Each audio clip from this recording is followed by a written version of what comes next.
Last winter in my Turin boarding house, I watched a young scholar die. Oh, he still breathed, still walked, still took his meals at the common table, but he was dying nonetheless, and everyone but himself could see it. Every evening he would sit alone in the corner, observing the other guests with that peculiar expression I have come to know too well, the look of one who sees through everything and therefore engages with nothing. He understood their falseness, their shallow conversations, their petty ambitions. His observations were devastatingly accurate. Yet with each correct perception, he withdrew further into his private cathedral of consciousness, congratulating himself on his superior discrimination, while life itself passed him by like a river flowing past a stone. By spring, when I left Turin, he had perfected his prison. His sensitivity had become complete, his isolation total, his understanding exquisite, and he had created nothing, risked nothing, lived nothing. I tell you this story because I fear you are that scholar. You possess his gift of deep seeing, his capacity for profound feeling, his refined perception of the world's falseness. But do you also possess his disease? Have you, too, made a temple of your consciousness with no exits? This work will show you how to transform that gift from curse into weapon, if you dare to read on. You have made a temple of your sensitivity, placing every refined perception like precious stones in walls of consciousness. There you sit, congratulating yourself on this exquisite architecture, admiring your inner world's beauty. But I tell you what you have not wanted to see. Your temple has no exits. What began as sanctuary has become prison. Refuge has become tomb. Last winter in Turin, I observed a young German scholar dining alone each evening, watching others with silent superiority. He saw their vulgarity, their shallow conversations, and he was correct in every observation. Yet he was dying by degrees, withering in his correctness. His understanding was perfect, but his response was impotence dressed as nobility. He had built his cathedral and locked himself inside. Grasp this fundamental truth. A temple requires both entry and exit. The monk who never leaves the monastery is not holy, he is hiding from life's demands. When you withdraw to observe, to feel deeply, ask yourself ruthlessly, does my solitude serve something I am creating, or does it merely protect me from living's risks? Most often, honestly examined, you are building walls to keep the world out, not gathering strength to engage it powerfully. You tell yourself you withdraw because you see too clearly the falseness, the shallow chit-chat, the vulgar ambitions. You perceive with devastating accuracy and feel justified in isolation. But I ask, might this noble explanation be mere rationalization of fear? I know a woman in Basel, unmarried at 40. She possessed extraordinary perception, detected dishonesty with uncanny precision, understood social falseness with microscopic clarity. Yet every suitor disappointed, every opportunity revealed flaws, every possibility showed imperfections. She withdrew from all, always with excellent reasons, superior discernment. She died without living, her gift becoming her excuse for avoiding risk. The man who cannot dance blames the floor. The man who cannot feast blames the wine. And you who cannot engage with life's messy vitality, you blame the world's shallowness. But consider, the truly strong require neither constant company nor constant solitude. They take what serves their purpose. If you always withdraw, you are not choosing, you are being chosen by weakness. Face this uncomfortable truth if you are ever to transform. Your hypersensitivity, treasured as superior nature, may be merely nervous exhaustion of a system too weak to filter impressions. The healthy warrior feels what matters, pain that teaches, danger that warns, but he dismisses what does not serve. You feel everything. You are an eye that cannot close, forced to see every ugliness until you can see no beauty. Consider my condition. Eyes weakened by Greek texts intolerant of light. For years I believed this sensitivity was my curse. Then I realized it was also a disease I had cultivated. training myself to notice everything, feel everything, process every perception with equal intensity. The result was psychological exhaustion masquerading as refinement. The cure begins with strategic blindness. When you notice yourself analyzing someone's tone, facial expression, subtext pause. Ask, does understanding this serve purpose? If not, dismiss the observation. Say internally, I see this, but choose not to develop it. This is not repression, but the warrior's discrimination, feeling what serves your mission, dismissing what does not. True strength includes capacity to choose what you perceive. Learn to close your eye as skillfully as you open it. You have made consciousness your excuse for non-existence. Because you understand futility, underlying striving, you feel justified in striving for nothing. Because you perceive illusions motivating others, you believe yourself above any motivating force. You have become the perfect diagnostician who never heals, the perfect critic who never creates. In Leipzig, I knew a professor who understood Schopenhauer more deeply than any scholar could analyze every position with devastating precision. Yet he created nothing original, acted on nothing. At 60, he confessed, I have understood everything and lived nothing. His understanding became his cage. This is your danger. You analyze yourself into paralysis, feel yourself into impotence, understand yourself into stagnation. Like Hamlet, you see too many angles, feel too many consequences, understand too much and do nothing. But understand this. Understanding is not achievement. It is preparation. Preparation without performance is elaborate. Avoidance. Today, take one insight you have been hoarding. Ask, what action does this demand? Then act, however imperfectly. Transform spectator knowledge into lived reality. All force that cannot express itself turns inward and becomes destructive. This is physiological law. You have developed extraordinary receptivity capacity for deep impressions, subtle perceptions, profound insights, but you lack corresponding capacity for creative discharge. All intake, no output. All compression, no explosion. The result is poison. I learned this through near destruction. After Basel, wandering between Sils Maria and Italian coasts, I saw what others could not.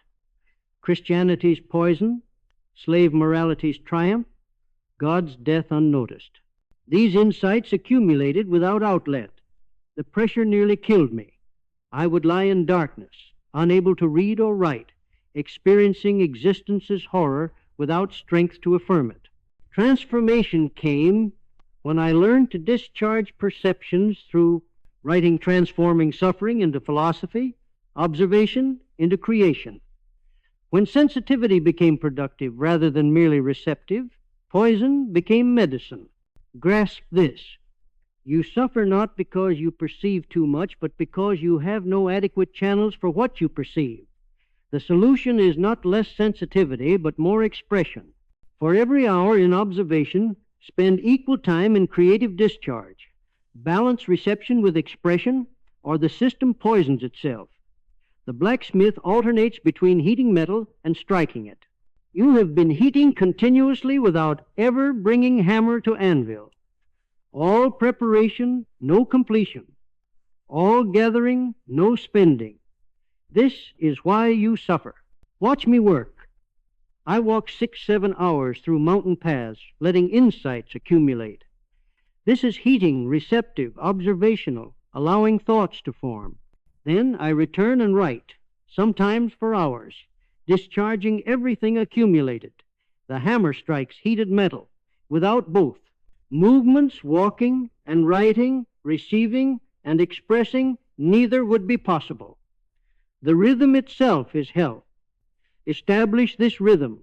Select specific time for reception, reading, walking, observing, then corresponding time for discharge, writing, creating, speaking insights, making something tangible. Keep them separate but balanced. Morning in receptive mode, evening in expressive. The key is maintaining both movements regularly.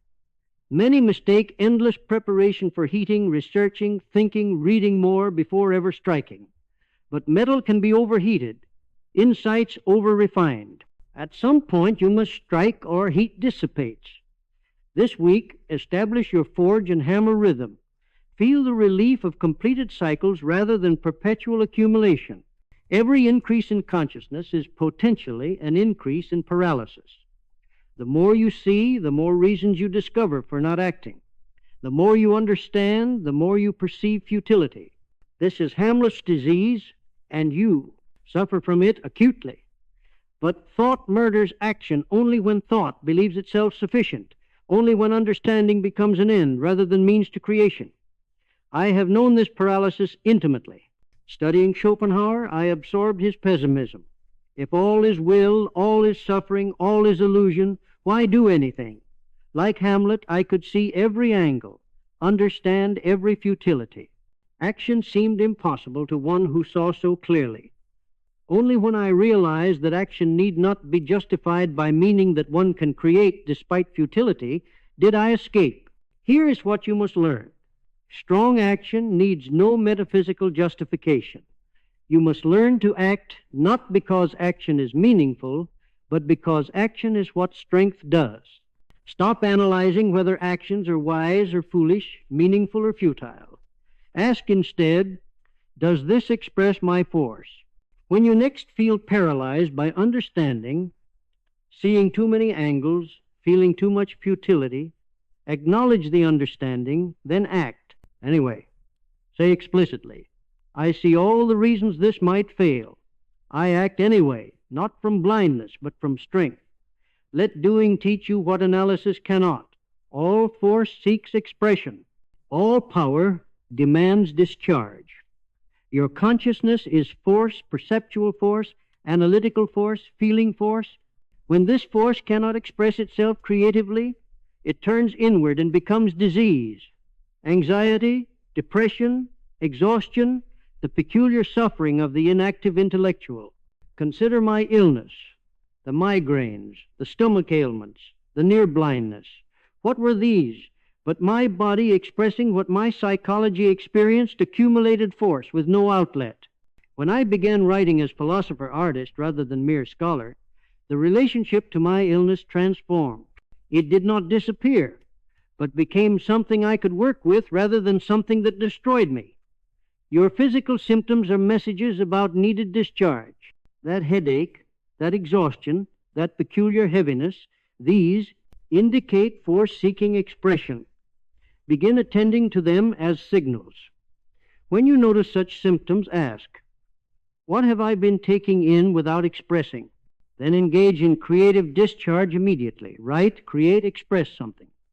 Over time, you will learn to recognize your body's signals before they become acute suffering. This week, keep a journal. Note physical symptoms, then note what you have been receiving without discharging. Notice patterns. Your body is trying to teach you that unexpressed force becomes poison. Listen to it. You have made yourself a perfect mirror, reflecting everything with exquisite accuracy. But mirrors create nothing. To transform from passive receptor to active creator, you must become a hammer, an instrument that strikes, evaluates, judges, transforms what it encounters. When I read Schopenhauer at 21, I could have remained his perfect mirror, reflecting his pessimism with accuracy. Instead, I evaluated, what is this philosophy's power? Where is its weakness? What shall I take? What shall I reject? What new thing shall I create from this encounter? This evaluation transformed me from passive receiver into active creator. Every influence became raw material rather than determining force. Learn to evaluate everything you encounter. After every significant perception, ask 3 questions. What is valuable here? What serves my purposes? What shall I do with this?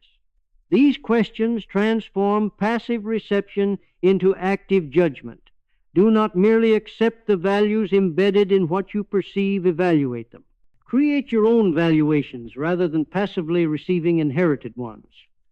Today, practice this with everything. conversations, books, observations. After each significant perception, pause and explicitly evaluate. What will I take? What will I leave? What shall I create from this? Transform from one who records observations into one who judges, assigns worth, determines value. Make evaluation as natural as perception itself. Your withdrawal was only preparatory, the cocoon, not final form. The caterpillar must withdraw, but woe to the caterpillar believing the cocoon is destiny. This teaches the distinction between purposeful solitude and reactive hiding. I have spent years in rented rooms, always alone, but I was not hiding, I was forging. My sensitivity to light, noise, others, was necessity of one engaged in extreme labor. I required isolation, as the blacksmith requires his forge. The Turin scholar withdrew in defeat. I withdrew in concentrated purpose. The difference was internal. What was I doing with solitude? Every time you withdraw, ask, what am I creating in this isolation? What specific work requires this solitude? If you cannot name it, you are likely hiding. Set specific periods for isolation tied to creative goals. I need 3 days to complete this writing. Purpose-driven solitude has natural endings. Fear-driven solitude extends indefinitely. This week, transform 1. Instance from sanctuary to laboratory. Choose a creative project. Withdraw with explicit purpose and time limit. Actually create, no passive reading, no endless preparation. Judge solitude by its fruits. Did you create something? If not, you were hiding. You psychological ruminants chew over every slight, every disappointment, until you have extracted all nourishment from life itself. The strong man feels deeply in the moment, then releases. He observes acutely, then moves forward. This is creative forgetfulness, not repression, but deliberate release of what has been fully processed. After my painful break with Wagner, I could have spent decades nursing that wound.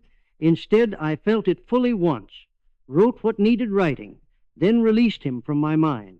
Not from hardness, but from strength.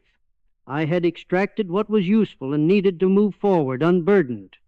The weak hold every wound forever. The strong feel, learn, release. Your consciousness is not a warehouse, but a workshop. Keep only tools needed for current creation. Learn to complete processing. Feel and experience fully. Extract its lesson, then consciously release it. Say explicitly, I have learned what this teaches. I release this now. This week, identify one thing you have been chewing over for months, an old wound, a disappointment, an unresolved situation. Give it complete attention. Write about it fully, feel it completely. Then perform the release. Write, this is complete. I release this now. Physically destroy or file away what you wrote. Notice resistance to letting go. This resistance is the disease. Practice releasing despite it. Currently, your introversion is reactive. You withdraw because interaction exhausts you, because falseness repels you. This is understandable, but it is weakness's behavior. The truly strong introvert chooses solitude not as refuge, but as forge, not as hiding place, but as strategic concentration. My daily walks, 6, 7, 8 hours through mountains, despite physical weakness. This was not masochism, but necessity. I needed movement to think. When I returned, I would sometimes engage in conversation, not from need, but from strategic choice to test ideas or observe human nature. The weak man stays in bed. The strong man uses what strength he has with absolute precision. For every withdrawal, ask, am I moving towards something or away from something? If you cannot name what you're moving towards specifically, you are likely fleeing. This week, test your introversion. Find one social situation you would normally avoid. Before avoiding it, ask, am I declining because this serves no purpose or because I fear discomfort? If fear, engage anyway briefly, with clear boundaries, but actually engage. The goal is not becoming extroverted, but choosing your withdrawals rather than being chosen by them. Keep a log. Classify each withdrawal as from strength or from weakness. Be ruthless in honesty. At week's end, reverse one from weakness, withdrawal. You experience your sensitivity as suffering, wounded by the world, exhausted by interaction, drained by perception. This must be reversed completely. Your deep perception is not vulnerability, but ability.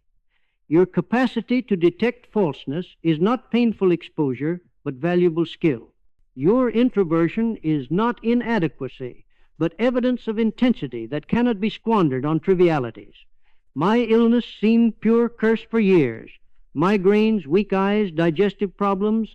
Then I realized this very weakness prevented me from academic career, from social obligations, from dissipating my force in trivial ways.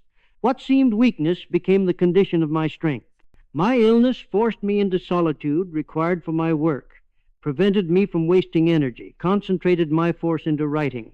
This is revaluation, same condition, opposite meaning. For every aspect of your sensitivity you experience as suffering, find the corresponding power. I feel too much becomes I. Possess powerful perceptual tools. I get exhausted by interaction becomes. I refuse to waste concentrated force on trivialities. This week, list every aspect of your sensitivity experienced as suffering. For each, write the power statement. Then, catch yourself each time you frame your nature as suffering and immediately reframe it as power. Not denial, but different perspective. Notice how this shift changes your felt experience. You are no longer primarily wounded soul suffering the world's coarseness. You are powerful being, choosing how to deploy your force. The herd creates because they do not see meaninglessness underlying striving. You paralyze yourself because you see it too clearly.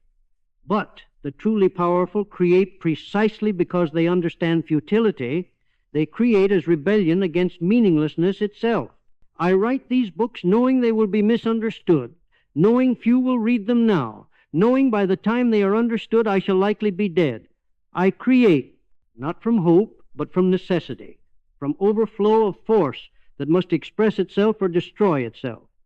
This is what you must learn, to create despite knowing futility, to act despite seeing through all motivations. Learn to create in a state beyond both hope and fear. Create from pure expression of force. Stop fighting understanding futility. Accept it completely, then create anyway.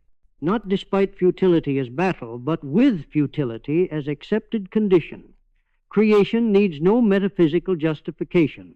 This week, identify one creative project you have been avoiding because you see its futility too clearly. Begin it anyway, not from forced optimism, but from recognition that creating is what your force demands. Say explicitly, I see all reasons this might fail. I create anyway, not from hope, but from strength. Each morning for 7 days, write one thing you have been resisting. Say aloud, yes, I affirm this. I could will this eternally. Then take one action expressing acceptance rather than resistance. Everything culminates here. Complete transfiguration of your sensitive nature from curse into blessing, burden into power, weakness into weapon. You now understand that sensitivity and strength need not be enemies, that consciousness and power can be married, that the intuitive introvert who learns creative discharge becomes stronger than those who never developed such depth. Consider what I have made. Illness that forced concentration, sensitivity that became perceptual precision, isolation enabling creation, suffering that became philosophy. Same circumstances destroying others became my strength's forge. This is possible for all who learn the art, taking what seems curse and transforming it through creative force into blessing. You now possess active stillness, purposeful solitude, not fearful withdrawal. When alone, others sense concentration rather than hiding.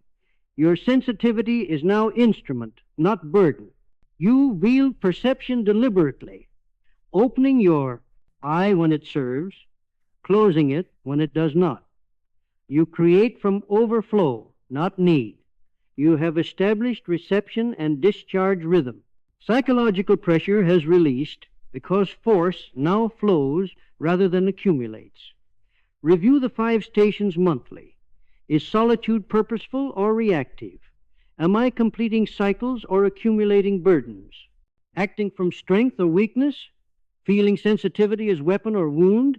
Creating despite futility or paralyzed by it? The teaching is complete. What remains is living it. Choose now. Return to comfortable suffering or dare dangerous transformation. The hour is late. Your sensitivity is not yet your tomb, though it threatens to become so. Come and become dangerous to your own weakness. Learn to affirm existence so powerfully you could will its eternal recurrence. The path is steep, but those who reach the summit discover. One can see deeply and still act boldly.